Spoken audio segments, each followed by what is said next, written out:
Well, it's time now for a look through the day's papers with our press reviewer, Diptyque Laurent. Good morning, Dipty. Hi, Erin. So you're starting this morning with the damning UN report on China's treatment of the Uighur population. Yeah, very damning report indeed. In her final minutes as UN Human Rights Commissioner, Michelle Bachelet released this highly anticipated report which accuses China of serious human rights violations against Uighur Muslim minorities in the Xinjiang province. And the UN says it may even amount to crimes against humanity. It's believed an estimated 1 million Uighur and other Muslim minorities have been forced into intern camps there, where they've been routinely subjected to beatings, waterboarding, and solitary confinement for the past 5 years. They've also, China's also destroyed mosques and forced abortion and sterilization, which some countries like the US say amount to genocide, but that's a word that the UN has stopped short of using.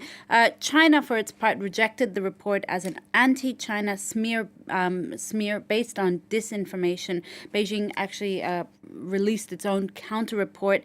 And in the state Chinese papers today, you'd really be hard-pressed to find any reaction at all, Erin, beyond a factual article, for instance, in the China Daily, which maintains, I quote, that residents of Xinjiang enjoy safety and stability. They live and work in peace and happiness. Certainly two very different perspectives. Dipty. All right, let's change gears then. Here in France, the focus of many papers today remains the death of Mikhail Gorbachev, the last leader of the Soviet Union, who died at the age of 91. That's right. The former Soviet leader will be buried this weekend. His passing is on the front of both major left-wing papers in France. This is from Libération, which says, "Goodbye, Gorby," and the editor today writes that because he failed to transform communism in totalitarian Russia, he was able to bring a breath of freedom to the country, a freedom that today in Russia is dead, I quote.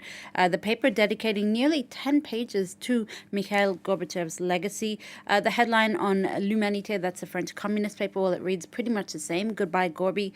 A resounding tribute, one in L'Humanité today that's focusing more on Gorbachev's complicated legacy. The paper nonetheless remembers him as a man who was a key figure of the 20th century.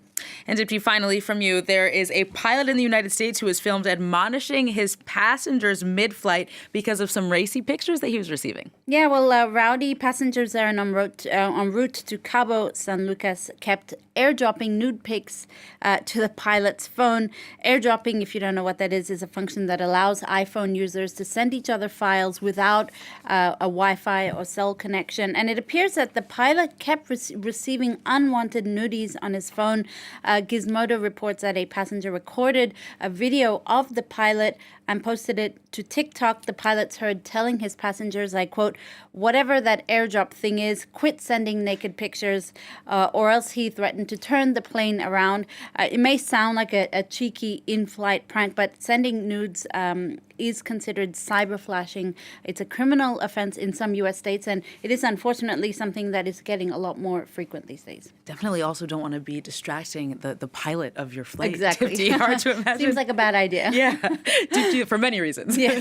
Diptyque Laurent, thank you very much. Well, that brings you up to date. Once again, but do stay with us here on France 24. There's more news and analysis to come.